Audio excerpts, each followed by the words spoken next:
Muy buenas tardes, bienvenidos a otro ciclo de arquitectura para no arquitectos. En el día de hoy, otro ciclo de arquitectura y teatro, que va a estar extraordinariamente asombroso, así que con muchas ansias. En el día de hoy nos acompaña Gustavo Basso. Él es ingeniero en telecomunicaciones, doctor en artes, es profesor e investigador en acústica musical y escritor, y no es para menos. Hola, Gustavo. Buenas tardes y bienvenido, qué gusto que estés hoy acá. Hola, Serena, ¿cómo te va? Bueno, un gusto es mío y te agradezco mucho la invitación. Yo ya estuve en este ciclo hace un tiempo y la pasé muy bien, así que me gusta repetir. Espero que esta vez no sea peor que la otra, por lo menos. Por favor, no, Este, así que bueno, estuvo, Gustavo estuvo participando en el ciclo de arquitectura y música, que también lo pueden encontrar en la plataforma de YouTube de conferencias de C, que está su grabación, que fue otro ciclo extraordinario también. Es más, fue tan extraordinario que me quedé con la excusa de que tiene que volver de nuevo para seguir contando y seguir repartiendo ese hermoso conocimiento que tiene. Así que en el día de hoy, Gustavo, ¿con qué nos vas a iluminar respecto a la acústica y los espacios? bueno, si ya empezamos con las preguntas difíciles, va a ir mal esto, ¿eh? En principio, la idea es hacer una especie de recorrido por todos los ingredientes que terminan en un concierto, en un recital, en un espectáculo de música popular o de música académica, para que se tome en cuenta y en consideración que cada uno de esos ingredientes contribuyen, bien o mal, según cómo estén resueltos, en el resultado final. Así que mi idea es un poco ir separando cada ingrediente, desde el oído humano como el ingrediente más importante, sin duda, hasta los espacios, hasta los lugares donde hacemos música, y ver cómo todo eso se vincula, se articula para lograr un buen espectáculo, una buena experiencia musical. Esa es un poco la idea. Si te parece, comparto pantalla.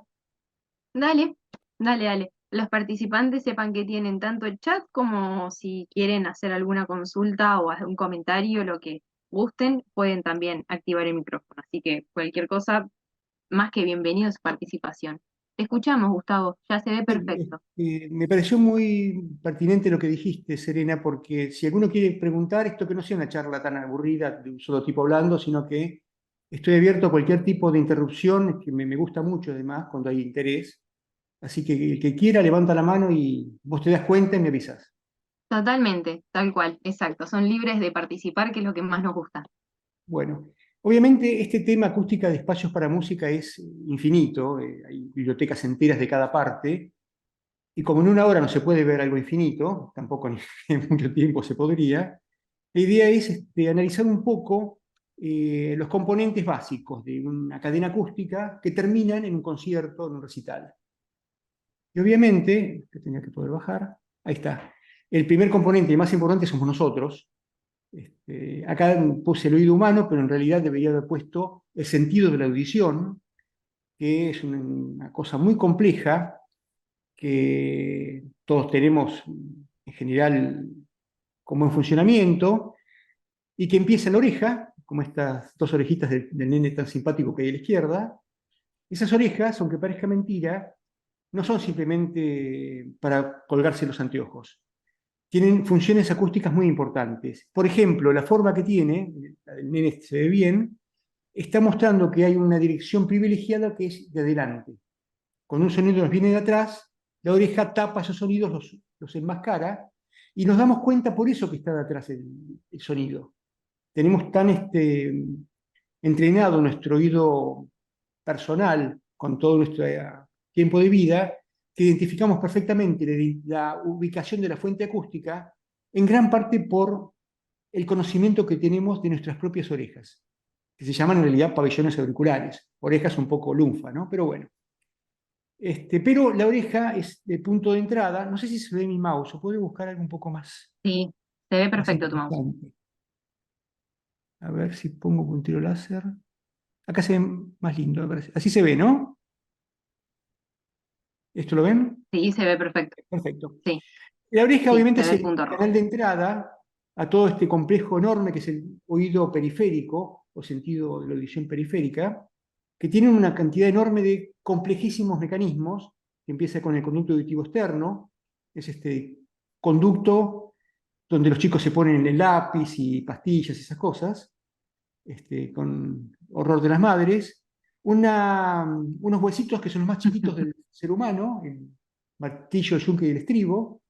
Es una belleza realmente. El estribo parece una escultura en miniatura.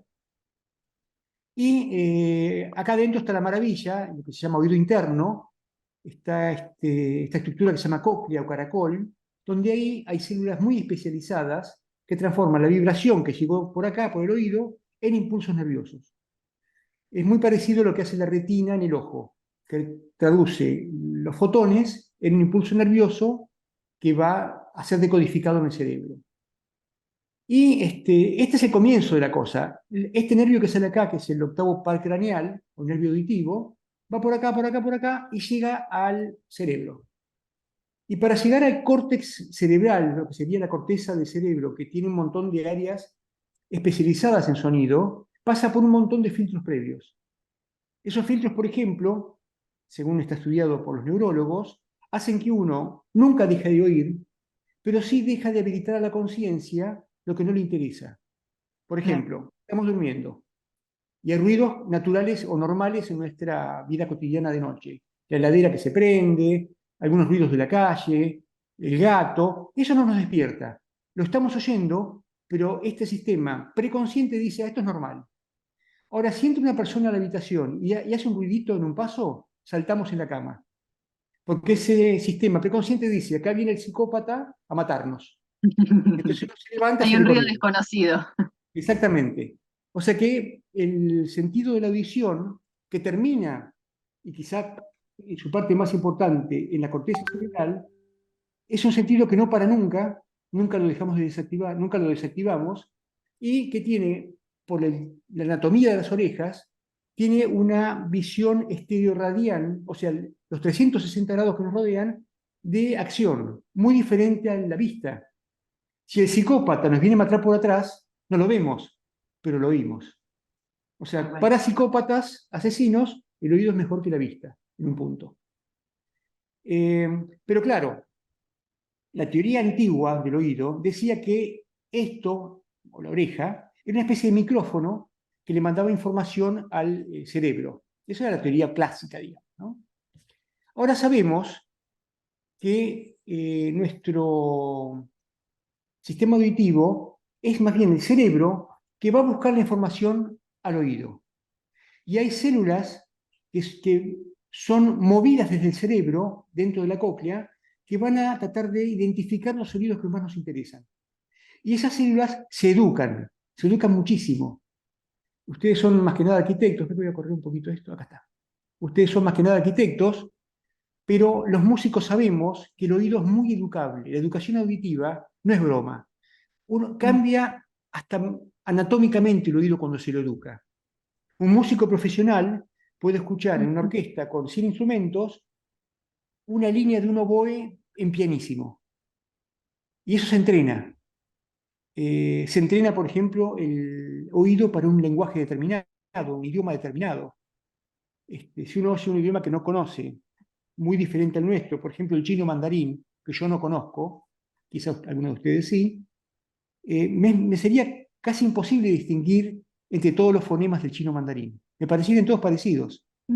Para un chino no. Y eso lo educó desde chico, desde antes de nacer, en realidad. Y ya empieza a oír Estaba, lo que pasa. estaba pensando también en el término que devenido de mi mamá que lo escucho con el tema de la música, habla a veces de oído absoluto. Ese Ujú. oído absoluto, ¿qué sería, por ejemplo? Bueno, el oído absoluto es una capacidad que tiene muy poca gente, entre el 1 y el 2% de la población en el mundo, de tener memoria de la altura tonal, memoria de la altura. Por ejemplo, una persona con oído absoluto, vos le tocas una nota de un piano y al mes le decís, cantala y te la canta, exactamente igual. Muy poca gente tiene eso. Charly García dice que tiene oído absoluto, por ejemplo. Es muy famoso, siempre lo dice además, ¿no? Yo tengo oído absoluto. Para un músico no es tan importante, es mejor o más importante tener buen oído relativo para un músico, saber la distancia entre los sonidos. Pero el oído absoluto en algunos casos funciona muy bien, y sobre todo para los imitadores. Cuando un claro. imitador de voz tiene oído absoluto, imita mejor las voces que está imitando. Este, pero es un sentido maravilloso como el de la vista, como todos los sentidos, sin duda. Pero como soy músico, me interesa más el oído. Y obviamente este sentido que es tan complejo, tan educable, tan maleable, eh, tiene varias funciones. Y acá vamos a ver un poco las funciones que tiene. La primera función, así antropológica, si queremos verla de esa manera, es la función ambiental. El oído es uno de los sentidos de distancia. Son dos en esencia, la vista y el oído, que nos permiten saber que hay cosas lejos, a cierta distancia de nosotros. Los demás son de cercanía o de contacto, el gusto, el olfato y el tacto. Eh, y en el caso del oído, nos interesa, esto es muy importante para los arquitectos, nos interesan cosas diferentes a los que le interesa la vista. A la vista, hago la pregunta a los que están acá, ¿qué nos interesa de la luz? ¿La fuente de luz o lo que se refleja en las cosas? ¿O la luz que se refleja en las cosas?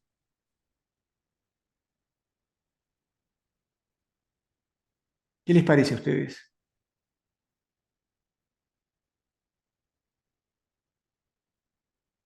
¿Qué opina el público al respecto?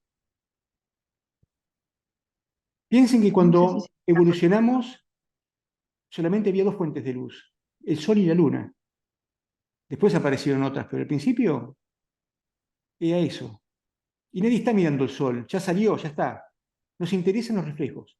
Nos interesa el reflejo en la vaca, en el árbol, en tal persona, en tal congénere, en un perro.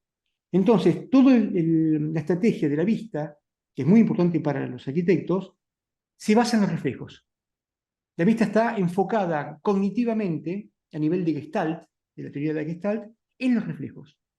En cambio, el sentido de la audición es al revés. ¿Qué nos interesa de un perro? El perro, no el reflejo del perro en la pared. ¿Dónde está el perro que ladra? Ubicarlo y saber si lo tenemos que comer o si tenemos que salir corriendo con ese perro.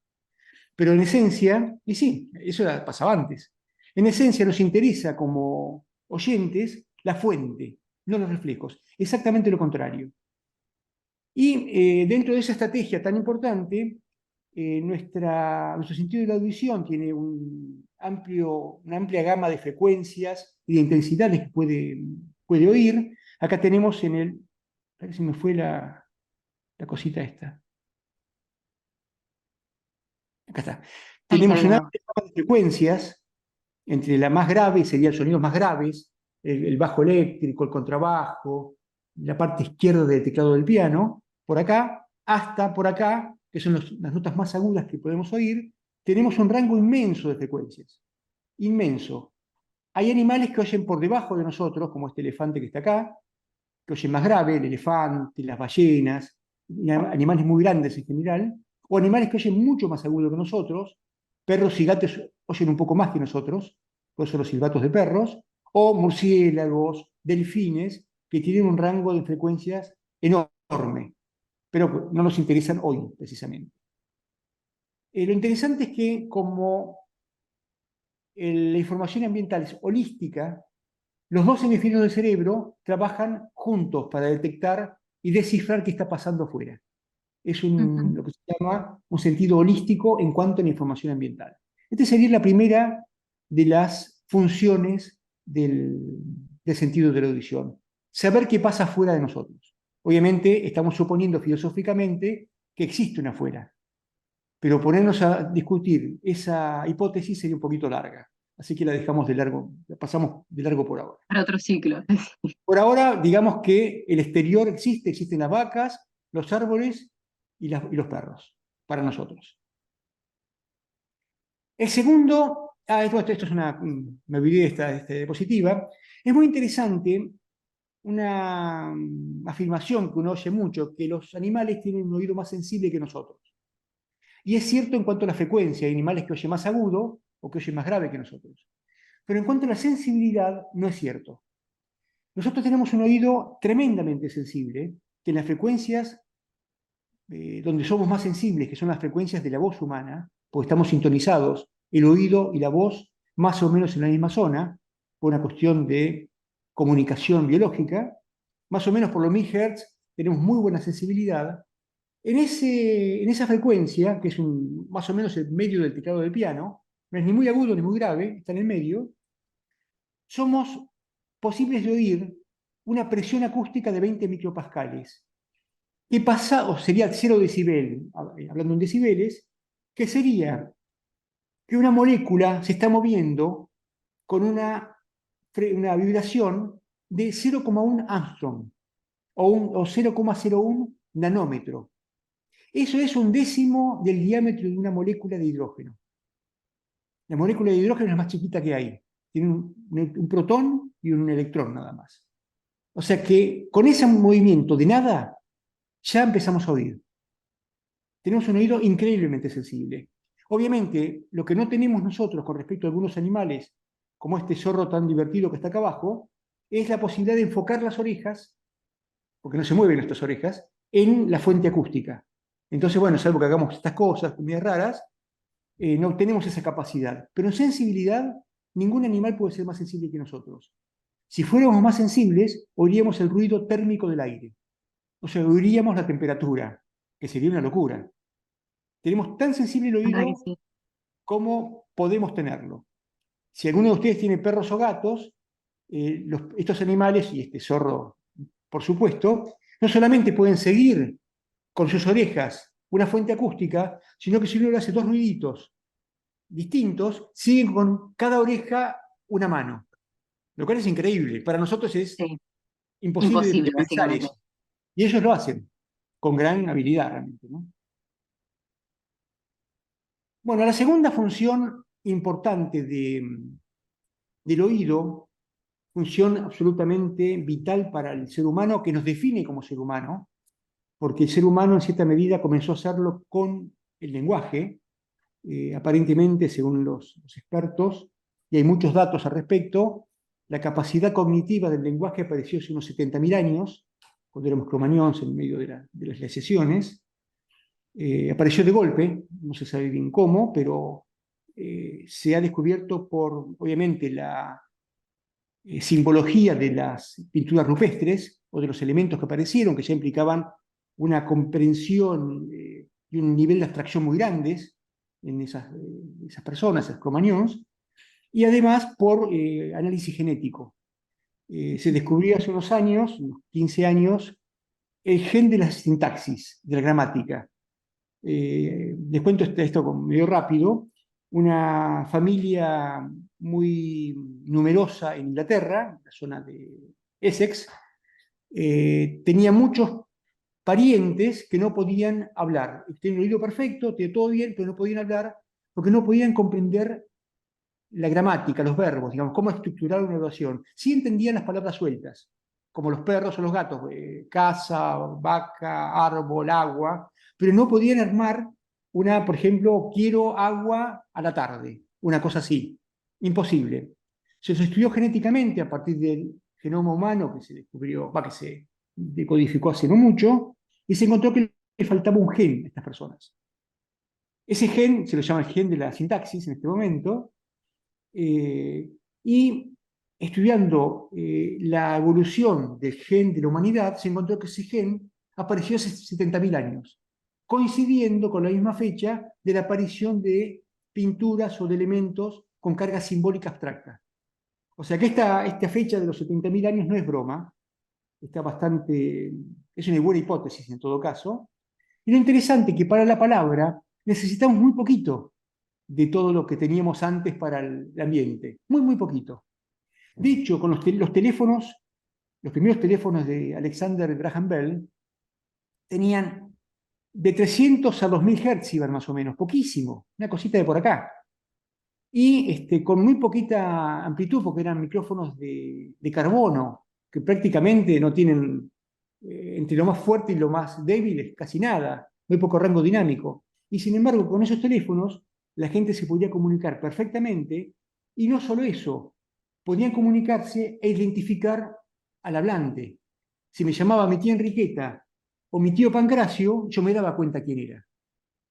O sea que nuestra capacidad auditiva de la palabra es muy pequeña en cuanto a frecuencia e intensidad, pero tiene una trampa, tiene que ser muy rápida, porque nuestro idioma hablado, las consonantes son de milisegundos, a veces microsegundos.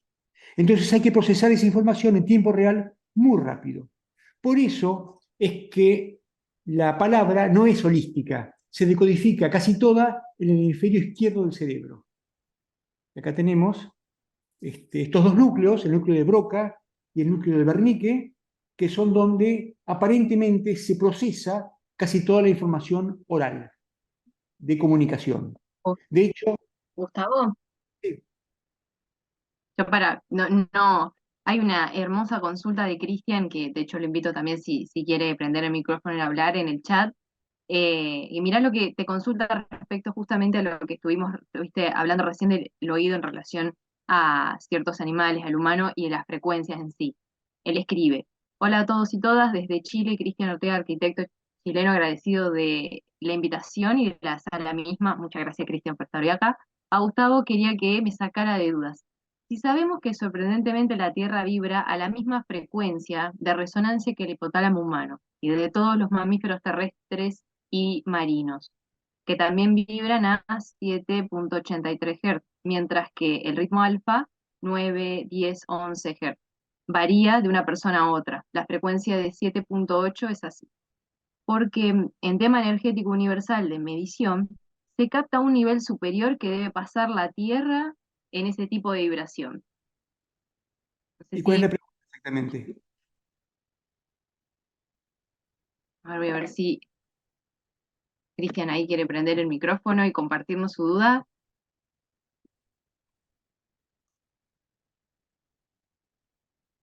A ver si puede. Sí, debería poder.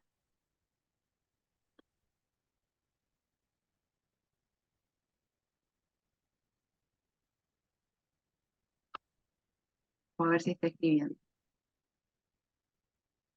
Cristian, ¿vos podés prender el micrófono? ¿Querés? No, dice que no puede. Quizás debe estar ahí Bueno, escribiendo. Ahí cuando se amplíe el tema yo te lo bueno, completo. yo mientras le voy contando, Cristian, lo que puedo suponer que está preguntando. Eh, lo de las frecuencias de vibración es muy controvertido, es muy complejo, porque en realidad no son frecuencias de banda angosta, sino de banda ancha las que él comenta. Las frecuencias de banda ancha ocupan una gama bastante grande de frecuencias intermedias. O sea, no es algo como una flauta, sino más bien como un tambor sería. Pero el problema acá es que eso son vibraciones, no son sonidos. El oído humano, por lo menos el sentido de la audición, empieza, y lo habíamos visto por acá, más o menos en 20 Hz. Ven, anda por acá, estos son Hz. Y lo Ujú. que está hablando por debajo de 10 Hz. Entonces, a nivel auditivo, no hay ninguna respuesta de nuestro cerebro cuando ocurre eso. Sí a nivel vibratorio o táctil, pero es otro tipo de manifestación que no es la que estamos tocando en esta charla, que es únicamente a nivel auditivo. Acá, Ese tema acá completa. es otro tema, está muy estudiado a nivel vibratorio, sería otro tema para abrir otro día, o hacemos otra charla otro día sobre eso, Otro pero ciclo no más. es exactamente lo auditivo. Lo auditivo empieza entre 16 y 20 Hz, depende de la energía que tenga la onda, y por debajo de eso no son detectados por el oído las frecuencias, sino por el sistema táctil o el cuerpo entero, digamos, por alguna resonancia que tenga. Es muy interesante el tema, pero si entramos en ese tema, vamos a tener que hablar 3 horas, no una. Me parece que vamos a desviar demasiado del tema de hoy, ¿no? De todas maneras, Cristian, te agradezco la consulta, que es realmente muy interesante. Sí, nunca me había puesto. Él ahí completó la consulta diciendo, la consulta es si lo que mencioné es así de la captación del ser, que ahí justamente estuviste explicando hasta qué hertz escucha y qué otro hertz se transforma en una vibración que va por lo táctil. Exacto. Estaríamos hablando de otro sentido, lo cual no le quita entidad a la pregunta, pero teníamos que meternos en otro sentido que es totalmente diferente al oído. Se cruzan en un punto, entre 20 Hz y 50 Hz hay una mezcla entre táctil y auditivo, que es cuando uno oye un sonido muy grave, que también como lo siente por la piel, no solamente por el oído. Pero ahí estaríamos solapando dos sentidos, o traslapando dos sentidos. Bueno, sigamos entonces con el caminito este.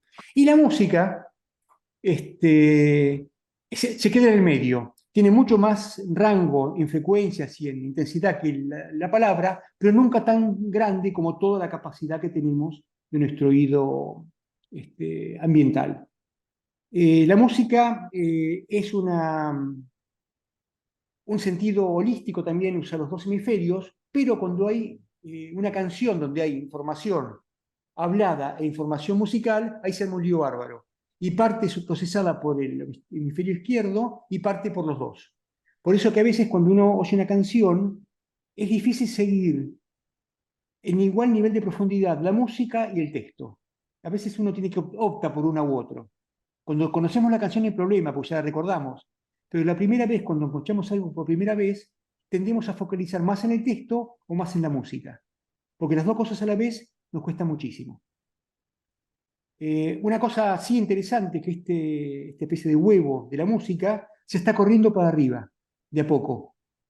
No porque nuestro oído cambie, sino porque las condiciones ambientales por el ruido urbano, sobre todo la gente que vive en ciudad, hacen que estemos un poco menos sensibles al sonido y necesitemos más intensidad para oír lo que antes oíamos con sonidos mucho más débiles. O sea que a nivel sociológico o socioacústico, como se llama, este huevo de a poquito se va corriendo para arriba, que está mostrando la contaminación acústica en la cual vivimos, sin que por eso perdamos sensibilidad.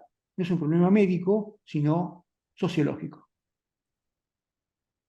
Bueno, esto sería cómo funciona nuestro oído de un modo muy rápido y muy mal. Habría para hablar horas y horas de cada cosa. Hay bibliotecas de cada una de estas cosas. Pero vayamos a las fuentes acústicas. Esto es excesivo lo que puse acá, quizás sea mejor. Voy a correr, perdone. Esto de acá. Eh, y el hombre ha hecho uso de muchas cosas para hacer música o para comunicarse a lo largo de su evolución. Evidentemente la voz humana es el gran instrumento que tenemos, eh, ya dado por nuestro patrimonio corporal, y sin duda, si uno piensa en un instrumento musical por excelencia es la voz. La voz es mucho más pregnante y mucho más mágica en un punto que cualquier otro instrumento. No por nada los cantantes tienen esa atracción magnética que tienen realmente, ¿no? Un cantante es algo muy especial como una persona de carisma. Y obviamente hemos hecho sonidos o música con nuestro propio cuerpo. Vean música de Bobby McFerrin, por ejemplo, haciendo cosas raras. Y de todo después, hasta que se crearon instrumentos específicamente hechos para hacer música, que es esta definición que les estoy dando acá arriba, que un instrumento musical es una fuente acústica que se construyó ex profeso para hacer música. Uno puede hacer música con cucharas, como hacen algunos jazzman de New Orleans en Estados Unidos. Puedo hacer música con cualquier cosa, pero las cucharas no fueron hechas para hacer música, fueron hechas para comer. En cambio, un violín, sin duda, es un instrumento de música. Y esos instrumentos de música, hay 5 grandes grupos en la actualidad, que no importa mucho esto sería más una charla para músicos, pero instrumentos de cuerda, de viento, de membrana, y en la actualidad eh, han ingresado instrumentos como movidos por energía eléctrica o por computadora, ¿no? o digitales, que son muy comunes ahora. Acá hay simplemente una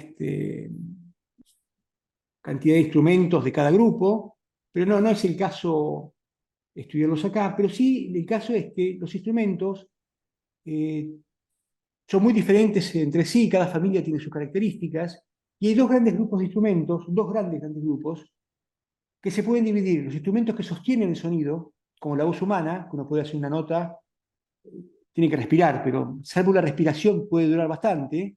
Lo mismo pasa con un instrumento de viento, que puede durar un tiempo considerable, o un instrumento de cuerda. Un violín puede mantener la nota una hora si yo quiero, hasta que me canso.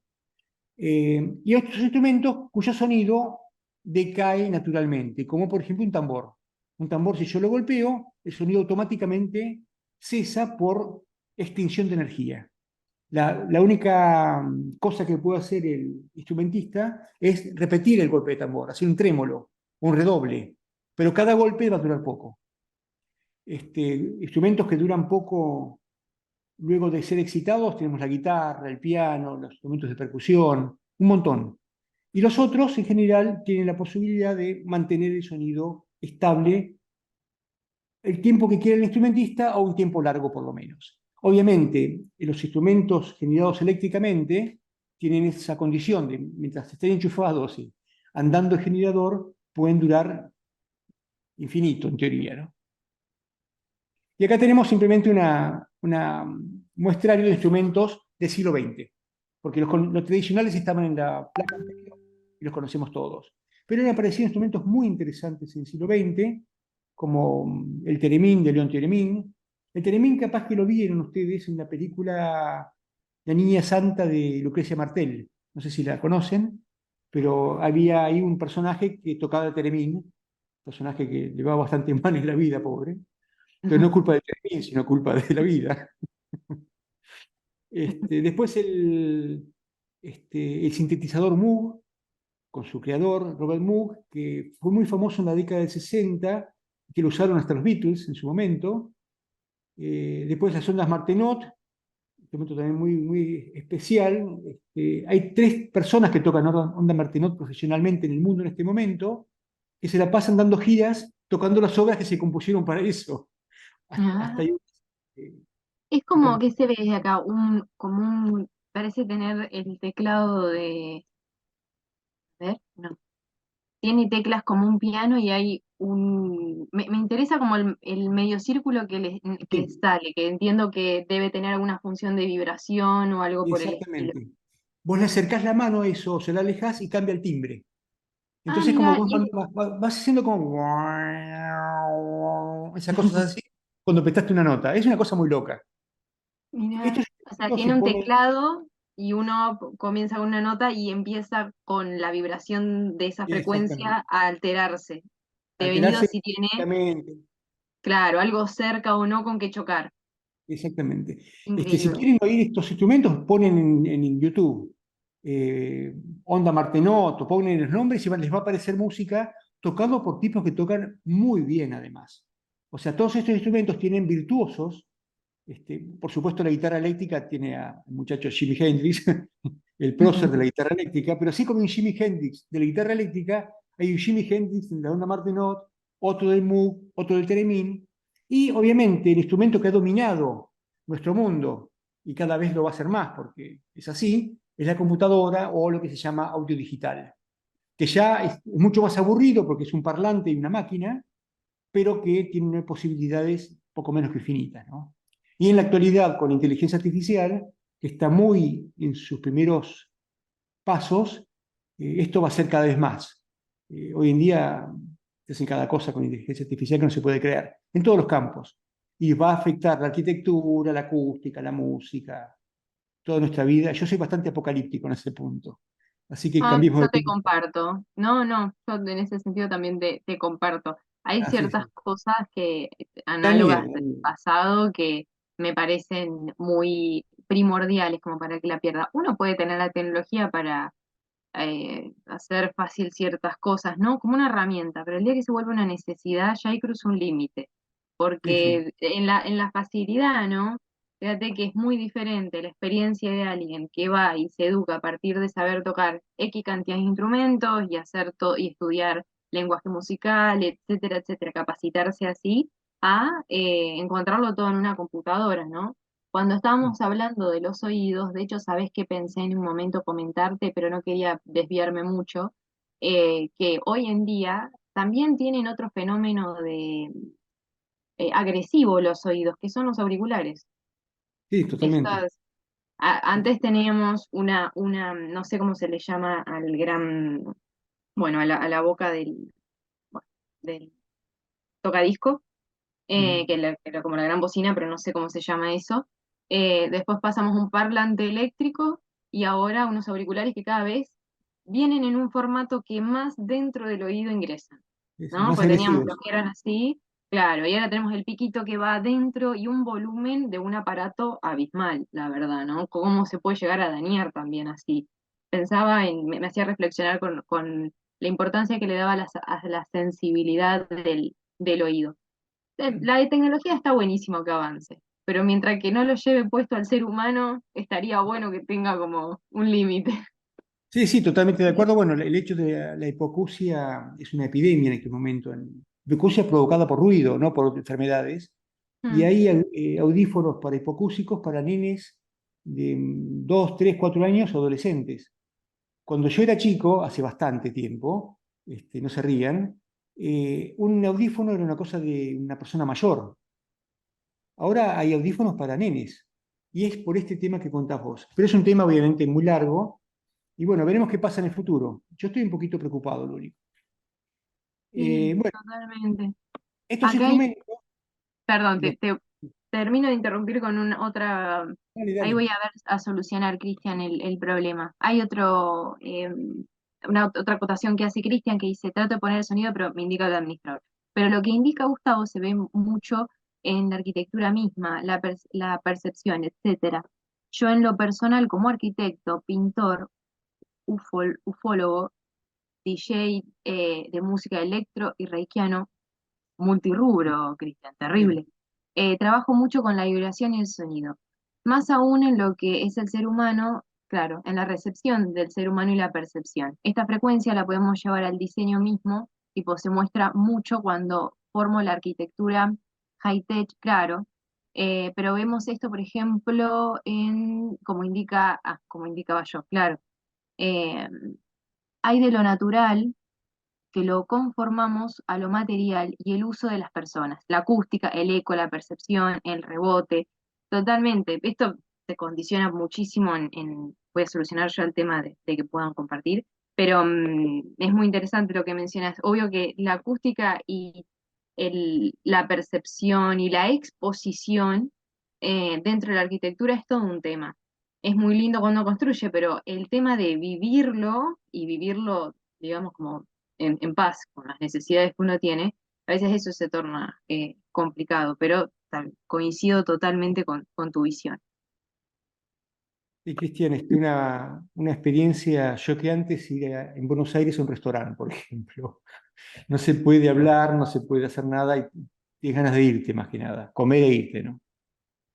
Bueno, todo ¿Verdad? esto, los instrumentos tradicionales, más toda la tecnología, más los parlantes, que los parlantes son un factor casi omnipresente en toda la música contemporánea, terminan definiendo lo que llamó Lothar Kremer, un gran acústico del siglo XX, el instrumento musical ampliado. Lothar Kremen, para que lo ubiquen los arquitectos, fue el acústico que trabajó junto con Sharum en el diseño de la Filarmonía de Berlín, ese hermoso teatro con el escenario casi en el centro, que cambió totalmente el diseño de salas para música en el mundo a partir de ese diseño. ¿Y qué es lo que dice Sharum?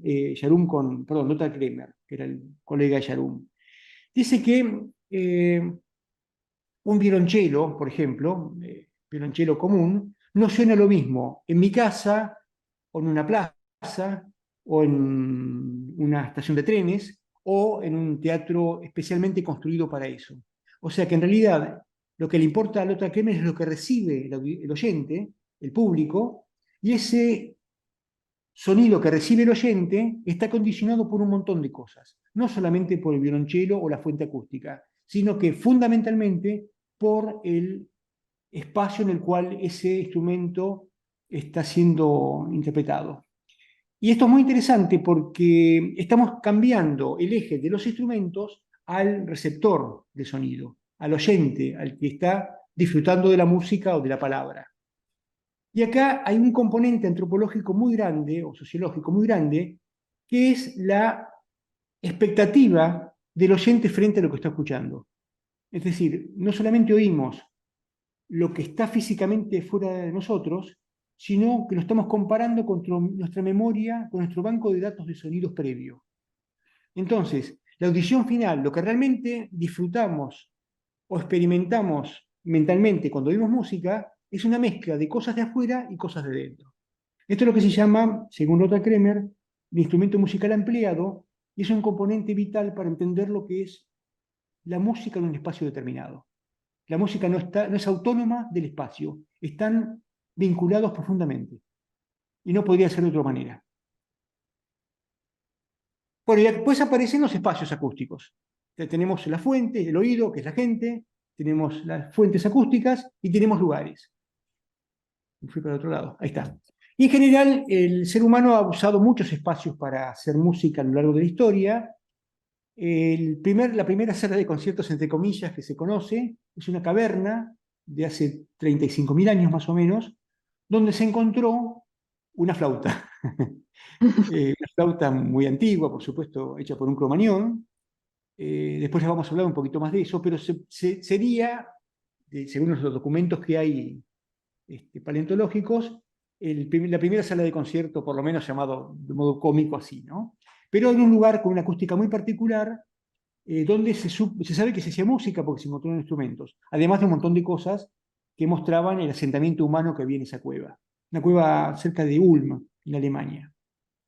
Por supuesto que también la gente ha hecho muchísima música al aire libre, a lo largo de toda la historia. Hay pinturas en el antiguo Egipto, en Caldea y Asiria, en Grecia, en todos lados, de representaciones musicales en el exterior. Acá puse de ejemplo una cuerda de candombe en Montevideo, por supuesto, en la calle Gardel, eh, tan característico de Montevideo, sino que en ese caso la acústica del lugar no está dada solamente por los instrumentos, los tambores de candombe, sino por la arquitectura de la calle, el empedrado del pavimento y la forma nu del perfil urbano, que es fundamental para esto. Si esos tambores tocasen en un campo libre, sonarían totalmente diferentes. Y en realidad, que estar metidos en ese cañón urbano hace la experiencia tan especial, tan estar en Montevideo, tan diferente a cualquier otro lugar del mundo. Después, también los músicos se han metido en espacios no creados para la música, es un clásico absoluto esto a nivel mundial. Por ejemplo, en la imagen de abajo a la izquierda es un coro en una iglesia ortodoxa rusa, pero pasó con las iglesias católicas, con las iglesias de todo tipo, con templos de todo tipo, que más allá de la función de rito cultural, como dicen los teólogos, también fueron usadas para hacer música. Es una cosa, se han usado salones de palacios, salones de castillos para hacer música, y esa característica acústica de cada lugar moldeó en parte el tipo de música que iba a ser, que se iba a hacer. Por ejemplo, en Occidente es muy famosa la música de Leonino y Perotino, siglo XII, que se hacía en Notre Dame de París. Obviamente, el enorme espacio de Notre Dame, con una reverberación larguísima, hacía que la música de violín y perotino fuera una música particular. No se podía hacer cualquier música ahí adentro. Música de candombe no hubiera salido, hubiera sido un ruido. Entonces la música de violín y perotino es muy lenta, con pocos acordes, para que se pueda desarrollar sin interferencias de la acústica de la iglesia. De nuevo, el instrumento musical ampliado de Lothar Kremer. En este caso, el espacio está influyendo sobre el tipo de música que se va a hacer. Y por supuesto, la última de las imágenes es una cosa bastante común a partir del siglo XIX, no mucho antes, XVIII con ópera, que es crear espacios especialmente hechos para hacer música. En este caso es el Teatro Juan Victoria de San Juan, un hermoso auditorio para música sinfónica, que anda realmente muy bien, que fue hecho para eso, para lo que se está haciendo, para lo que se está haciendo en esta foto, que es un concierto de música de la Orquesta de San Juan. Hasta ese momento, hasta el siglo XIX, los teatros se hacían por ensayo y error. Es decir, pongamos los teatros de ópera. Nacieron más o menos a principios del siglo XVII, en Venecia, en Mantua, en Cremona, en Florencia, se empezaron a hacer teatros. El epicentro fue Venecia, que se dieron cuenta que era un espectáculo muy popular, que llevaba mucho público y con el cual se podía ganar dinero, que era el objetivo de los que lo hacían, que eran empresarios teatrales o musicales, y en un momento en Venecia llegaron a funcionar simultáneamente 62 teatros de ópera, 62 en una ciudad. En Buenos Aires tenemos 5 en este momento. Lo que pasa Ujú. es que no había televisión, no había YouTube, no había nada de eso, y no había fútbol, no había estadios, y la gente en los teatros de ópera socializaba. Era la iglesia y el teatro de ópera, los dos lugares donde la gente podía compartir un espacio común y conversar, enamorarse y esas cosas que hace la gente en general.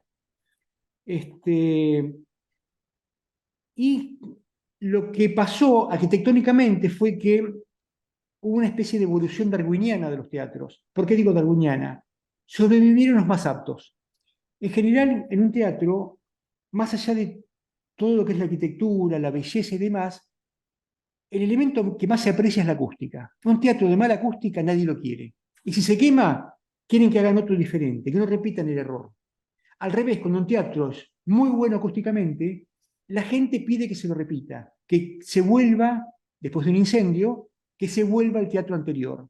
Y los teatros hasta el siglo XIX o hasta el siglo XX se quemaban muchísimo, porque era muchísima madera tenían, muchos decorados de tela, lana y demás, y la iluminación era por fuego, luz de gas o luz de antorchas.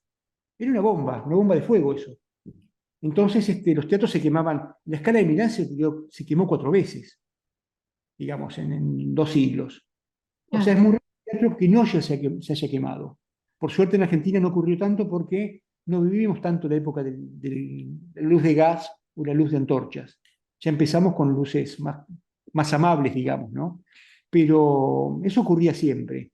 Cuando se quemaba un teatro, era repetir el que andaba bien y reemplazar el que andaba mal. Y eso naturalmente dio lugar a arquetipos, a tipologías de teatros que andaban muy bien. Los teatros de herradura italianos, que casi todos ustedes conocerán, como el Colón, el Cervantes en Buenos Aires, el 25 de mayo, el 25 de mayo, tantos que hay en el país, y Cristian está en Chile, el Municipal de Santiago, por ejemplo. Esos teatros son copias de copias de copias de copias de modelos que fueron la Scala de Milán, la Fenice de Venecia, el Comunale di Bologna, el Máximo de Palermo, todos teatros hermosos hechos con ese estilo, con esa tipología arquitectónica. Hasta que a principios del siglo XX, una persona, Wallace Sabine, un físico de Harvard, por un encargo que recibió de su presidente, del presidente de Harvard, empezó a estudiar la acústica científicamente y encontró que una característica que es el tiempo de reverberación, creo que acá lo tengo, pero quiero correr esto, ahí está. El tiempo de reverberación, que él lo definió como concepto, que es el tiempo que tarda el sonido en decaer y extinguirse una vez que la fuente cesa. Por ejemplo, yo hago un ruido con un trombón, lo paro, el tiempo que yo lo oigo se llama tiempo de reverberación y se mide en segundos, 1 segundo, 2 segundos, lo que sea. Ese tiempo es clave, según Sabine, para determinar la calidad acústica del lugar. Calidad acústica que depende de la función.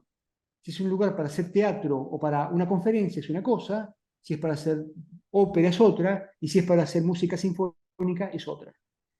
Lo bueno del teorema de la teoría de Sabine, que está acá en una formulita muy sencilla, es que no solamente pudo medir el tiempo de reverberación, pudo conceptualizarlo y caracterizarlo en cuanto a sus valores óptimos, sino que dio elementos de cálculo.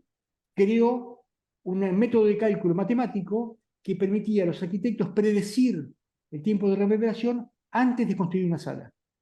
Con lo cual, en ese momento empezó a haber una experimentación muy grande en acústica de salas.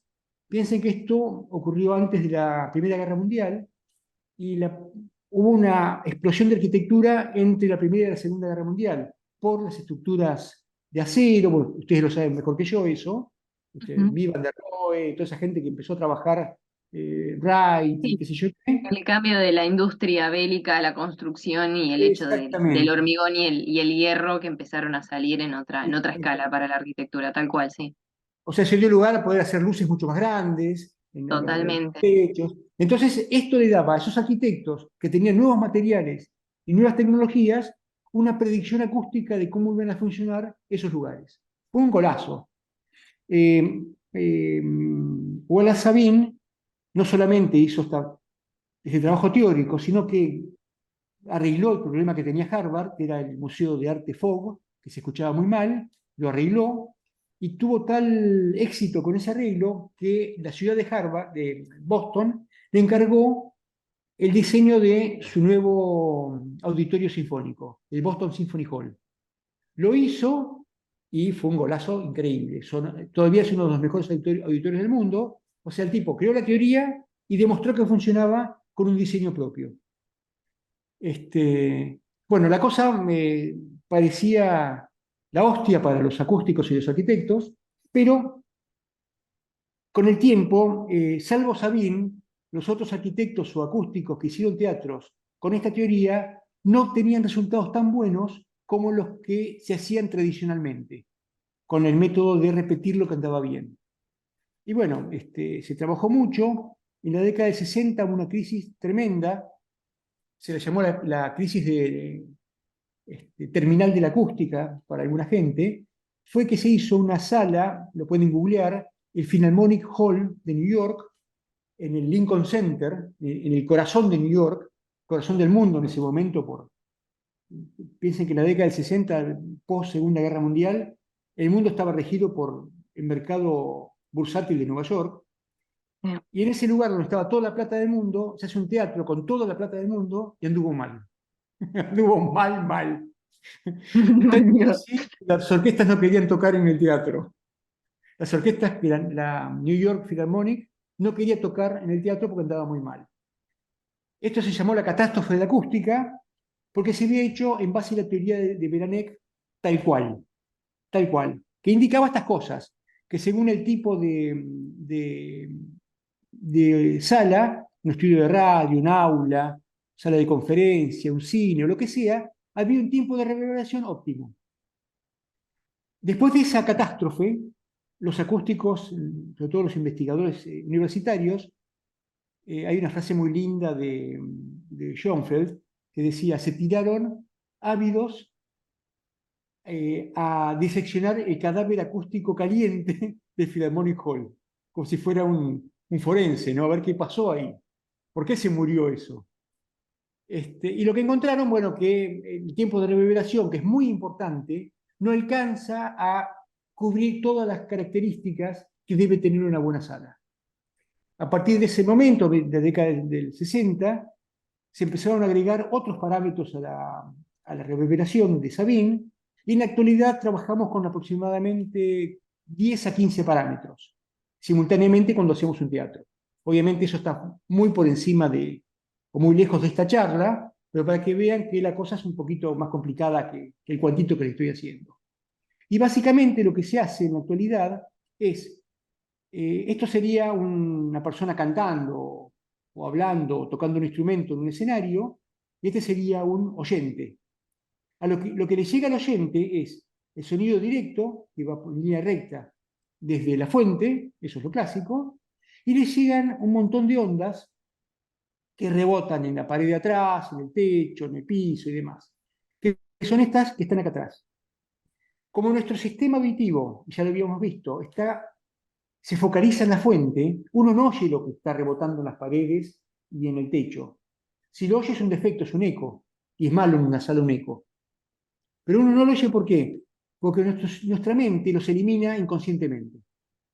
O sea, cuando uno va a escuchar al Teatro Colón un cantante, no oye montones de cantantes en las paredes, en el piso y demás. No oye un coro, oye un solo cantante, y el resto contribuye a la calidad acústica del sonido del cantante, al timbre, a la potencia, a la percepción de la textura musical, que son muy importantes, que hacen que el Colón sea tan bueno, pero no lo oímos separado, oímos solamente la voz de ese cantante en el escenario. Y todo esto que está acá, la reverberación solamente trataba la última parte de esto, la parte final, pero todo esto no lo integraba en su ecuación Sabine. Estos parámetros que yo les digo, que son tantos, intentaron estudiar esta parte del desarrollo de la onda acústica. Lo dejamos acá eso, simplemente sepan que en la actualidad, como se dice en una sala, todos esos parámetros son inmanejables por una persona sola a lápiz. Se usan programas Mira. de computadora muy complejos para hacerlo. Como casi todo lo que estamos haciendo en diseño hoy en día. Ya es casi impensable diseñar sin AutoCAD, me parece, o sin Revit o sin estas cosas. Ujú. Con la acústica pasa lo mismo. En la acústica El, pasa lo mismo. Entiendo que hay un fenómeno que, por ejemplo, tiene el Teatro Colón, que es que tiene un diseño de una forma que, vos corregime, Gustavo, Sí, sí, que hace que una persona puede hablar, se la puede escuchar perfectamente hacia del otro lado sin la necesidad de un micrófono. ¿Es correcto lo que estoy diciendo? totalmente. Es increíble Colón en ese sentido. ¿Y cuál es el fenómeno que hace justamente que sea un teatro así? Digo, es algo que yo desconozco su Sí, sí. historia en sí. Es algo que en su construcción se pensó de una forma que creó ese fenómeno o el fenómeno se corrigió en el tiempo. Bueno, es una pregunta que me hacen siempre cuando hablo del Colón. Generalmente, el Colón es obviamente dentro de la tipología teatro italiano en herradura, es un teatro muy grande, mucho más grande que el promedio de esos teatros, y es, en base a muchas encuestas que se han hecho mundialmente con músicos, directores de orquesta, público y demás, es el mejor teatro de ópera del mundo. Según encuestas hechas afuera, no hechas por nosotros. Yo también lo diría, pero lo dicen canadienses, franceses, japoneses. Jonas Kaufmann, quizá el mejor tenor actual, en un reportaje en la televisión francesa, le preguntaron cuál es el mejor teatro del mundo. El Colón, dijo. Y no es argentino, es francés, es alemán, perdón. Un alemán en Francia. El Colón, cuando se lo puso en valor en la primera década del siglo XX, encontramos que había del modelo estándar teatro italiano en herradura, había 10 desvíos. O sea, por ejemplo, tenía una herradura diferente, un desvío. Tenía palcos muy altos, otro desvío. Tenía eh, paredes de atrás de los palcos muy angostas, otro desvío. Y así encontramos 10. Todos los desvíos, en base a nuestros análisis, contribuyen a la acústica excelente del Colón. Si hubiera sido una cosa estadística, y eso es todo de los creadores, de Tamburini, básicamente, que fue el primer arquitecto del Colón, tuvo tres el Colón, pero el primero el que lo plasmó fue Tamburini, italiano. Si uno fuese a la estadística diría que si hay 10 desvíos, y la mitad bueno y la mitad malo, o tres buenos, tres malos y cuatro neutros, no 10 buenos. O sea, yo no tengo respuesta para tu pregunta, Serena. Sí, mi respuesta es, y capaz que hizo un pacto con el diablo, qué sé yo. ¿Cómo es Pero que él, creó una cosa tan perfecta y aparte que hayan no, pasado tantos años y se haya adaptado de forma extraordinaria a todo lo que ha no, no, sucedido ahí? es increíble. Digamos, la única explicación es el pacto con el diablo. Te vendo mi alma y me haces el mejor Un teatro de la teatro de historia. la historia, por favor. Claro. Has estado Pero trabajando ahí, ¿verdad? no tengo una respuesta desde la acústica, realmente, porque no sé cómo sacó ese conocimiento. Y en una época que el conocimiento ese no estaba, no tenía computadoras, no tenía muchas herramientas. Es realmente increíble. O un talento de esos que uno no, que veía cosas que uno no ve. Como decían que Miguel Ángel con las esculturas, ¿no? Que las veía antes de hacerlas y sabía dónde estaba la falla del mármol antes de romperlo. Y le funcionaba. Bueno, era Miguel Ángel, ¿no? O Tamburini quizá era Tamburini también.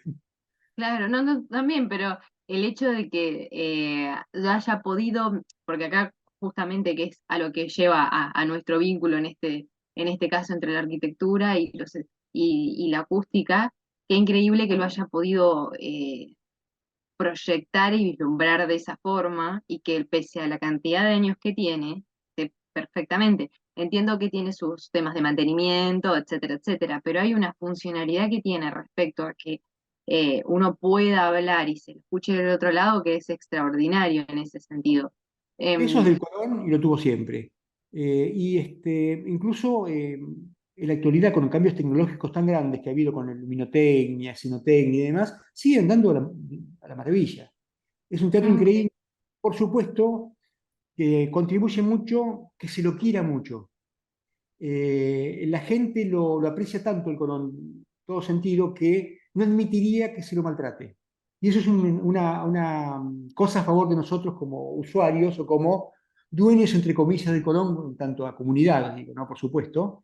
Totalmente. Colón ha sido muy respetado. Cuando se hizo ese trabajo que te contaba entre el 2006 y el 2010, teníamos a los perros acá, digamos, ladrándonos en el cuello. Guarda con lo que van a hacer con el Colón. Y lo sentíamos como una responsabilidad muy grande. Y estaba bien que fuese así. Estaba muy bien. Que significaba que la gente no le daba lo mismo hacerlo bien o mal el trabajo. Tiene que ser el trabajo perfecto. No podía ser menos que eso. Otros teatros que no tienen tanto cuidado y sí que se degradan con el tiempo, por supuesto. Es muy común eso. Bueno, esto es la Es charlas, que extraordinario eso. aparecen temas que no estaban pensados, pero que son más interesantes que la charla misma, ¿no? Por supuesto que los que no fueron nunca al Colón, vayan. Esa es la conclusión. Es una experiencia única y creo que inolvidable para el que nunca fue. También. Bueno, acá, bueno, esto es muy técnico, no lo vamos a pasar de lado porque no vamos a tener tiempo, pero marca un poco que en un teatro como el Colón hay una línea media entre esas reflexiones que yo les contaba, que si nos pasamos de un valor de tiempo o de intensidad, aparecen ecos, que es un defecto muy grave en un teatro. Y si nos quedamos muy cortos, deja de tener encanto el sonido, deja de estar presente. Hay una especie de zona bastante angosta de buen funcionamiento acústico que no es nada fácil de obtener. En el Colón está eh, pintada esa zona, es una maravilla como ocurre. No es el único, pero funciona muy bien en ese punto. Y acá viene lo que por ahí empezamos a meter otras cosas más en el medio, y es lo que se llama arquitectura oral. En otra charla, y lo voy a repetir acá, estaba esta frase, que es una frase de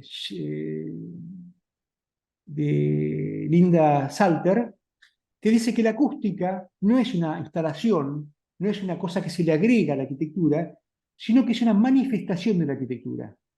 Así como la arquitectura tiene manifestaciones de textura, de color, de forma, de escala, de todas esas cosas que ustedes saben mejor que yo como arquitectos, también se manifiesta en su sonido, en el sonido que yo puedo percibir al estar adentro de ese espacio. Este concepto de arquitectura oral fue inaugurado por Murray Schafer en la década del 60 en Canadá, un libro muy famoso, el nuevo paisaje sonoro. Este rinoceronte simboliza el ruido que se mete en el aula o que se mete en los espacios, como una especie de invitado no querido. Y recomiendo este libro, Los espacios hablan, está usted escuchando, de Blesser y Salter, libro magnífico de 2007, que es exactamente el tema este. Es un libro hermoso para leer sin conocimientos técnicos de acústica, son arquitectos estas personas, y está pensado para un público general. Está lamentablemente en inglés, no está en castellano, pero es un inglés muy fácil de leer, se lee como una novela, y es un hermoso libro para entender estos conceptos de arquitectura oral. Así que los invito a conseguirlo, se consigue en PDF, no hay problema, y lo pueden leer en verano, en la Bristol, por ejemplo, en enero. Es una buena lectura de verano. Y acá está un poco lo que dicen Blesser y Salter, y es que, por ejemplo, si uno entra en una catedral como esta de la izquierda abajo, que es la Catedral de La Plata, muy grande, que es una especie de remedio de la Catedral de Colonia en Alemania, bueno, el sonido de los pasos de uno caminando por ahí son muy especiales, ¿no? El sonido catedral, no es cualquier cosa. Si sonase de otra manera nos llamaría la atención. O sea que ese sonido de catedral es tan catedral como lo que vemos de catedral nosotros, que está manifestando la catedral auralmente. Y eso yo los invito también a probarlo cuando anden por cualquier espacio. Fíjense que están oyendo el espacio no solo viéndolo, el sonido de la plaza, el sonido de la ciudad, de un bar, de una cancha de fútbol. Cada uno tiene una impronta tan importante como la impronta visual. Hace que uno se sienta en el lugar en un sentido pleno, no solamente parcial. Por ejemplo, el sonido de un cine, como este de la derecha, es un cine muy célebre para los arquitectos, que es el Lugones, del Teatro San Martín, hecho por Mario Roberto Álvarez, en la ciudad de Buenos Aires, y el cine es exactamente lo contrario de una catedral. Es súper seco. Si uno hace así, aplaude, se va enseguida el sonido. Si uno aplaude en la catedral, tarda 8 segundos en irse. Y está bien que sea así. Cuando uno entra a un cine, tiene que sentir ese sonido seco, porque es lo que uno le dice cine. Imagínense lo cómico que sería invertir los espacios acústicos. Si cuando uno entra a la catedral se siente como en un cine, o si cuando entramos en el cine oímos como en una catedral. Diríamos estamos todos locos. No, no habría No se coincidencia. podrían disfrutar las cosas como se las disfrutan en esas condiciones que están planteadas. Exactamente. Hoy en día se puede hacer eso con la virtualidad. Uno puede tener una imagen en un Oculus, por ejemplo, virtual, y poner sonido de otra cosa. O sea que hoy en día, con todo lo que es la virtualidad, podemos mezclar cosas que en la naturaleza o en lo físico sería imposible. Porque no va, digamos, ¿no? Y acá tenemos un espacio, una cosa que a mí me cuento un poco una historia personal. Participé de un diseño de una cancha de básquet hace mucho tiempo, recién empezaba con esto, y era una cancha de básquet que era usada para básquet y para espectáculos, para recitales de música popular y demás. Entonces, bueno, se imponía que tuviésemos que colocar, esta no es la cancha esta, es otra, tuvieras que colocar material absorbente para que no fuera un barril de eso. Si uno lo convierte en una catedral o un barril acústico, cuando hacemos música sale horrible la música, se mezcla todo. Bueno, digamos, mandó en el diseño acústico que hicimos la función como espectáculo.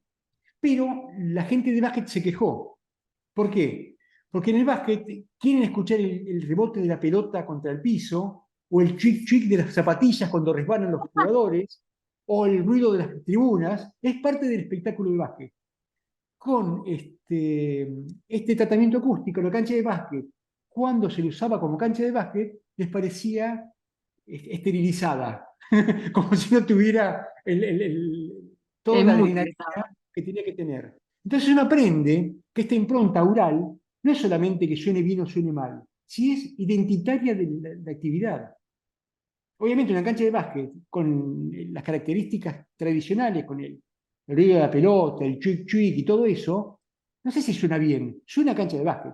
Y la gente que compra la entrada quiere eso, y quiere que los tantos se griten y que retumbe y que te quedes medio sordo, pero quieren eso. Es lo que para ellos es ir al básquet. Entonces uno empieza a aprender que no es solamente seguir normas LEED o ISO o lo que sea, hacer una buena acústica, sino seguir la característica identitaria del lugar.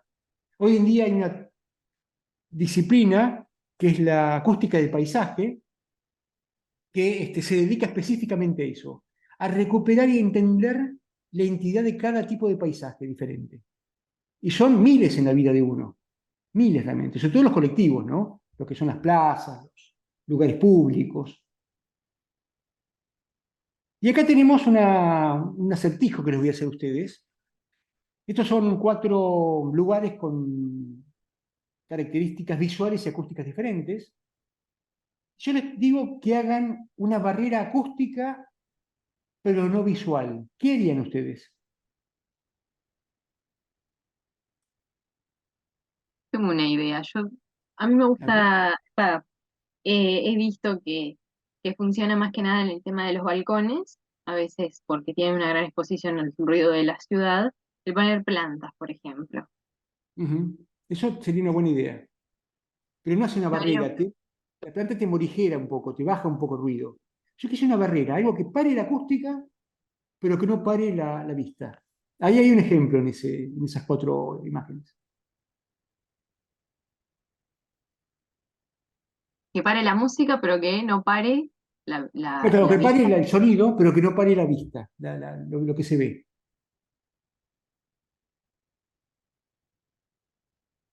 Pensaría también en un vidrio, pero no quiero quedar como Exactamente. Ese la es la única que sala, habla. es la sala que están viendo a la derecha arriba, que es la sala de auditorio del Ministerio de Ciencia y Tecnología, ahí en Juan B. Justo, en Buenos Aires, en Palermo. El C3 que tiene con INSET y todo eso. En ese lugar pasa un tren diésel por atrás. el tren que va a la estación Palermo precisamente. Claro, sí, Ahorita. tal cual. Y lo querían los arquitectos, querían que se viera pero que no se oyese. Bueno, se pusieron unas cosas muy raras y pasa eso, uno ve el tren y no lo oye. Es una barrera acústica, pero no una barrera visual. Y Claro. yo te Deben diría al tener revés. como un doble vidrio también, con Bueno, una cámara de tiene un aire en el medio. pasillo con dos carpinterías totalmente Ahí independientes está. que te permiten ver el tren, pero no te dejan que pase el sonido del tren. Muy difícil de hacer, muy caro, pero funcionó y estaban contentos con eso. Y al Debe ser revés, raro también, ¿no? Verlo ahí y ¿eh? no escucharlo. Que debe ser raro verlo Es pasar y no rarísimo. escucharlo. Parece una película muda cuando estás ahí. Sí, sí. Y al revés, una barrera visual, pero no acústica. También está el dibujo ahí, en la foto ahí.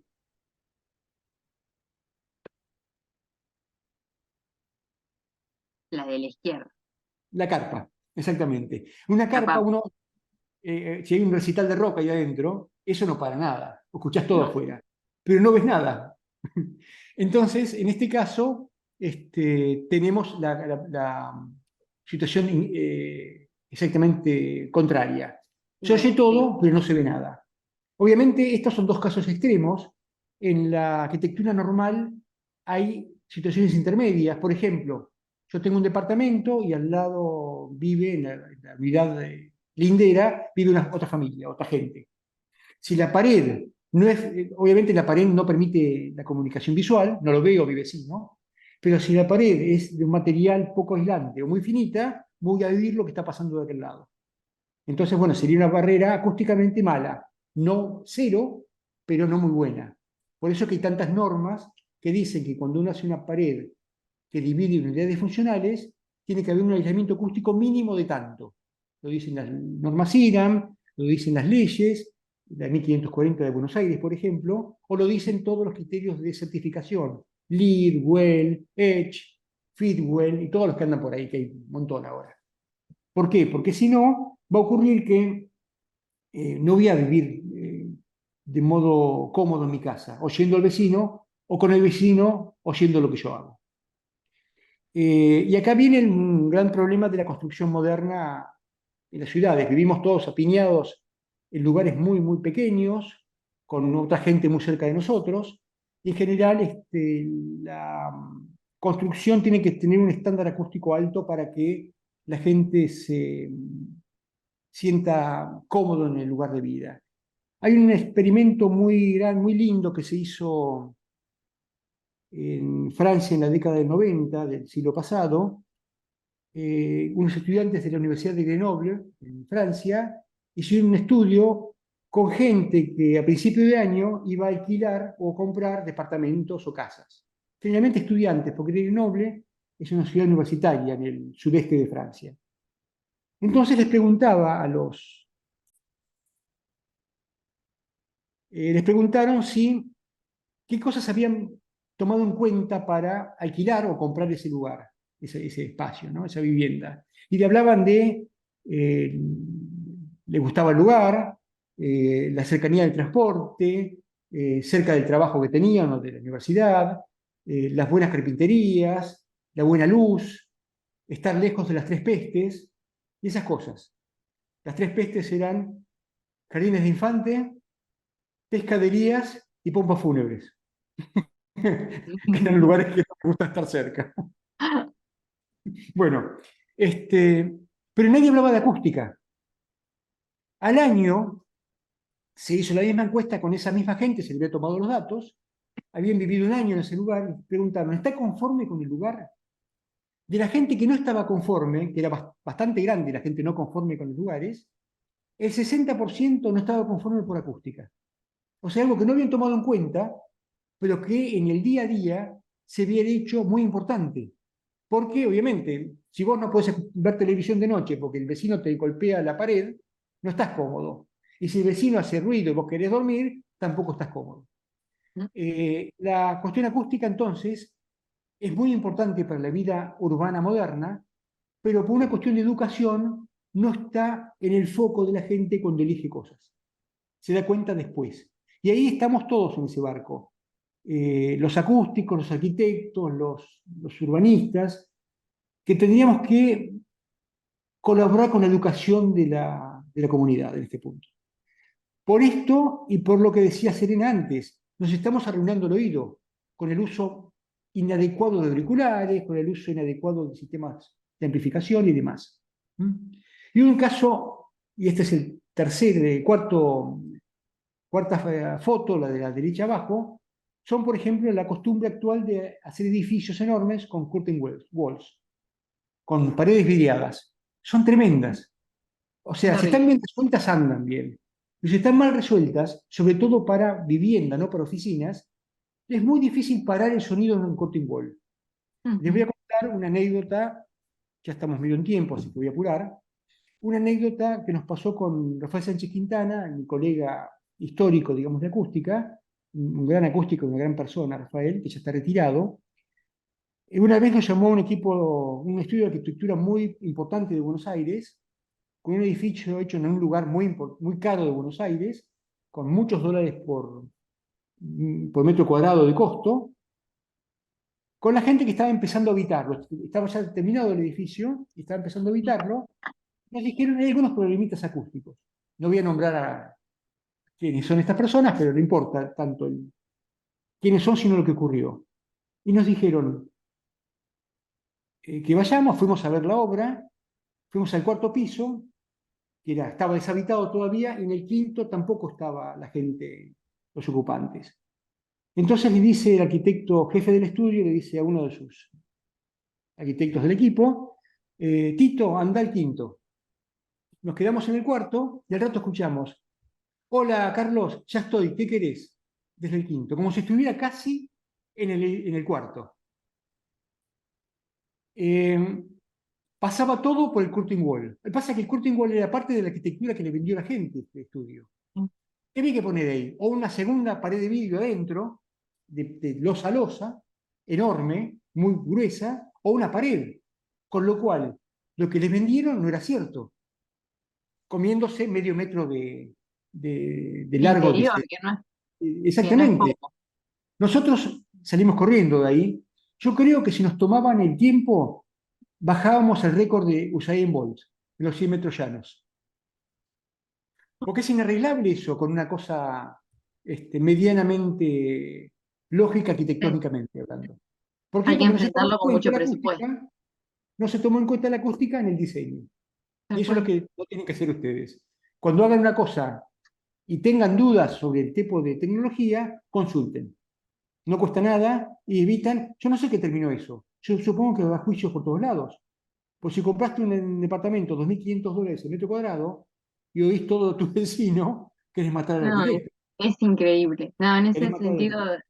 sí, no, no, es increíble y la verdad que es una gran crítica al hacer del arquitecto y cómo se le enseña y qué se prioriza en el mundo, ¿no? Yo creo, y por algo también la creación de estos ciclos, que es que el arquitecto se ha olvidado justamente de muchas cosas.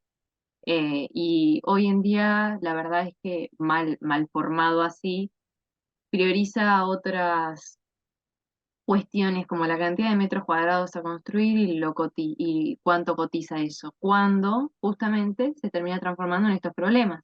Mirá qué casualidad que sacaste este tema y este fin de semana yo caminé por Avenida Corrientes.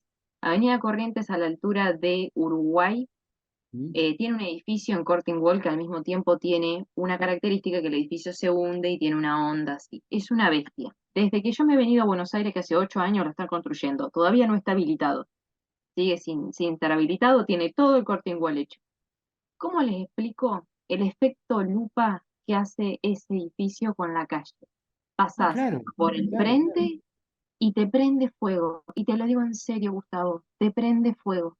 No Bueno, vos sabes te cómo acordás, quema Serena, que hubo un edificio de Viñoli que prendió fuego un en auto. Londres que tuvo que cambiar los vidrios porque hacían huevo frito los autos, ¿te acordás? La gente. Ha habido edificios que prendieron fuego autos. El edificio de BBVA de Puerto Madero al edificio de Alem que tiene al frente le hace un efecto lupa que estás en el edificio de Alem, no te tiene que dar el sol y hay un solazo bárbaro entrándote. Pero si ni siquiera está el sol de ese lado, está del otro lado. Sí, porque está rebotando.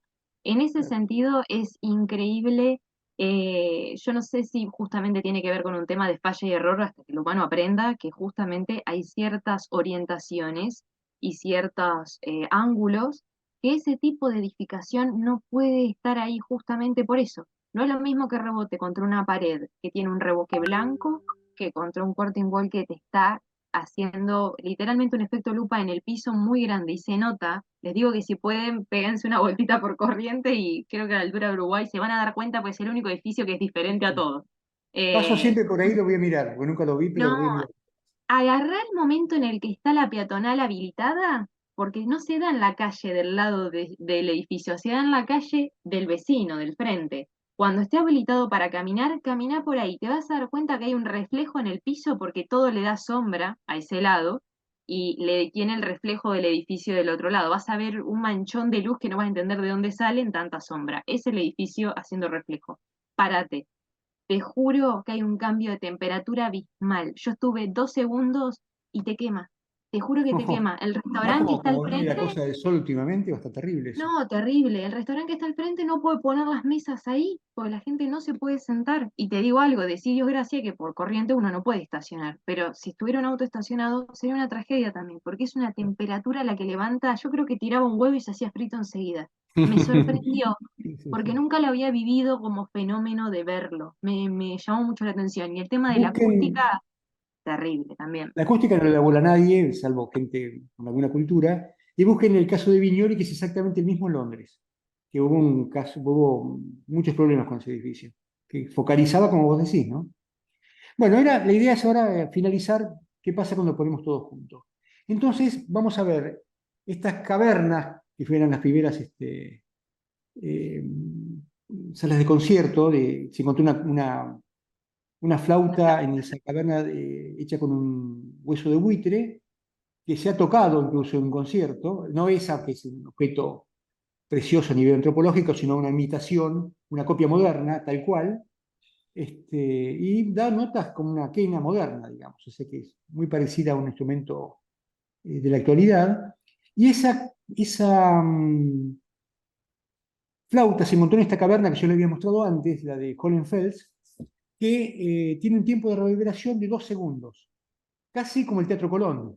O sea que por algo el Teatro Colón tiene 2 segundos. Nuestro oído se cultivó en este lugar, este tipo de lugares y aprendimos a oír música en este tipo de lugares, cuando se armaba nuestro cerebro o nuestra capacidad cognitiva humana moderna, ¿no? Y ahora hacemos cavernas modernas. Las cavernas actuales son salas de concierto, de teatro, y estas cavernas actuales tienen básicamente 4 tipologías dominantes en la actualidad, que una es la caja de zapatos que las vemos a la izquierda. En Argentina casi no hay, quizá un auditorio en El Salvador, en calle Callao, que es de la Universidad de El Salvador, tiene esta forma.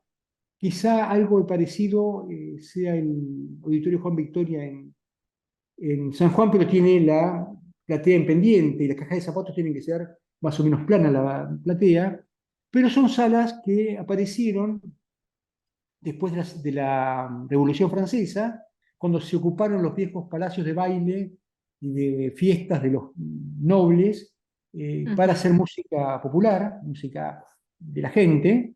Por ejemplo, en estos lugares se estrenaron algunas sinfonías de Beethoven y demás, y como dieron muy buen resultado acústico, se los copió. En el mundo hay 3 o 4 muy famosas, como el Symphony Hall de Boston, que ya les comenté, el Musikverein de Viena, el Gewandhaus de Leipzig antiguo o el Konzerthaus de Berlín. Son salas de este tipo. Hay también el muy famoso el Concertgebouw de Ámsterdam. Son salas de este tipo que andan muy bien para música sinfónica. Acá hay un ejemplo raro, que es el de Minneapolis, un teatro muy loquísimo, que le hicieron esos cubos raros para mejorar la acústica y no funcionó mucho. No fue una buena idea. Después, en el siglo XX, se usaron mucho las salas en abanico, que tienen las paredes que van abriendo hacia atrás, como esta sala Pleyel de París. Acá en Argentina hay unos cuantos, como el Gran Rex, el Ópera, sobre todo grandes cines, que tienen la pantalla y después se va abriendo hacia arriba. Y esas acústicamente, salvo para música amplificada, para parlantes, no son muy buenas, por motivos que, bueno, no viene al caso hoy. O sea que para música no van a encontrar ninguna sala en abanico de real categoría música acústica, pero sí para Ok, cine, para ese tipo de cosas. Después está la que creó Jarun con Lothar Kremer en la década de 60 en Berlín, que es la Arena, o Viñedo, o Terrazas, tiene muchos nombres, pero básicamente es una sala con el escenario central rodeado de público.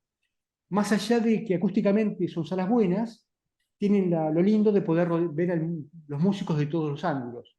Y por ejemplo, atrás de la orquesta se sientan muchas veces estudiantes de música para ver al director, verle la cara al director, no verle la nuca, ¿no? Pero es una muy linda situación musical y uno puede elegir de qué lado ve las cosas. Y después está la tipología más exitosa, lejos, que es la sala italiana en Herradura, que tiene ya 4 siglos de existencia y que sigue siendo imitada porque para ópera, para espectáculos escénicos, es sin duda la mejor que hay. Con torre escénica, con capacidad de poner escenografías muy complejas, tienen un montón de beneficios para ese tipo de espectáculos. Y de hecho en Argentina se han hecho otras últimamente, como la Sala de San Juan, se están proyectando otras, y aunque tengan arquitectura moderna, el concepto sigue siendo un poco de las salas de herradura italiana. Lo que tienen mal las salas de herradura italiana son las visuales. Si uno va al Colón, a Paraíso o Galería y mira de costado, no ve nada al fondo del escenario. Lo que tratan de hacer los arquitectos es lograr la acústica de estas salas con visuales modernas, que no haya una obstrucción, esas cosas. Y es muy, muy difícil, les voy a decir, porque hay sí. lugares que no se ve el fondo del escenario. Pero bueno, la acústica manda, y lo que se está haciendo, por ejemplo, en la nueva sala de Kiev, en Ucrania, bueno, Ucrania justo, es que cuando hay conciertos se venden todas, y cuando hay algo escénico, algunas localidades no se venden, porque se sabe que van a ver mal. Y como la parte Ah, escénica es importante, esas localidades no se venden y decrece el aforo del lugar, la capacidad del lugar. Bueno, bueno, sí. ya esto sería demasiado, ¿no? Yo creo que acá podemos terminar perfectamente la charla. Esto de las tipologías es un tema fascinante, habría que ver muchísimos ejemplos concretos de salas, pero creo que los ingredientes que los que quise ver hoy, que tienen que estar todos juntos y llevan esta idea de instrumento musical ampliado, que es el concepto que me interesaba que quedase como concepto eh, totalizador de la charla, creo que está bien explicado. Eh, Y si les parece, vemos algunas preguntas si tienen ustedes. De todas maneras, este gráfico fue sacado de un libro de María Díaz Farina, que es la colega con la cual trabajo en la actualidad, un libro que es Tipologías arquitectónicas para música, o algo así, no me acuerdo bien el nombre del libro de Andrea, pero está en la web. Les recomiendo muchísimo leerlo, porque es un libro hecho para arquitectos. María Andrea es arquitecta, o sea, conoce Ujú. bien el lenguaje de ustedes y creo que lo van a encontrar muy, muy, muy De útil hecho, y eficiente. me das pie para spoilear y contarte que la próxima vez va a estar ella. Ay, me parece una excelente decisión, Serena. Aparte es una Gracias. persona encantadora, Andrea, muy buena Sí. docente, pero además está bien que explique estas cosas con un lenguaje que yo no tengo, pues soy ingeniero, y me parece que va a ser un poco más cercano al mundo de ustedes, ¿no? Así que me parece una excelente decisión y la aplaudo. Gracias, gracias Gustavo. Y también celebrar, la verdad que siempre es muy, muy enriquecedor escucharte y esta perspectiva que siempre puedes plantear del otro lado de la arquitectura con el criterio y la crítica entendida también, porque de haber trabajado en todos los lugares donde trabajaste, ser tan consciente de que justamente esto no es una cuestión de el arquitecto lo proyecta y ahí va. No, no hay que llamar antes. Se llama antes para informarse, se llama antes para entender qué necesidades tiene y darle lugar a esto de justamente de la acústica, que uno dice, queda en un tercer plano. No, no, que pasa el primero, porque eso después se refleja en el mantenimiento, en el vivir, en el sostén, de que eso funcione. La parte más dura de la arquitectura no es levantarla, es que se mantenga. Y que encima que Ujú. se mantenga, que cumpla con las necesidades de las cuales se la proyectó y se prometió. Acá estoy leyendo un comentario de de Gaby que dice, las tipologías son la base y ya están establecidas, aunque con toda la tecnología de la ingeniería del sonido es probable que las tipologías puedan reformarse un poco. Coincido y al mismo tiempo digo que siempre puede aparecer algo nuevo. Tenía un profesor de arquitectura que decía, ya está todo inventado. Y yo decía, ah, mira qué bien, ¿para qué estudio entonces? No, siempre puede haber otra demanda, puede aparecer otra cosa. No se sabe qué, pero que puede haber otra cosa, por supuesto. O sea, yo no soy creyente de que las cosas ya están inventadas y que hay que buscarlas. No, hay cosas que hay nuevos desafíos y nuevas cosas, sino cómo vamos a superar la presencia en el futuro. La Totalmente. verdad, sí. Acá Gaby te agradece por tu conocimiento y tu experiencia. La verdad que, Gustavo, es un honor tenerte. Acá Estefanía pone, ¿qué podemos esperar para las construcciones del futuro? Ojalá que salud, dignidad de habitar y naturaleza. Ojalá que la arquitectura traiga esas cosas, porque si hay una arquitectura que nos ha afectado nuestra forma de vivir, es la arquitectura de posguerra. La que pensó que los recursos no se iban a agotar y la que pensó que iba a salir todo en serie. Bueno, nosotros somos el resultado de esos pensamientos.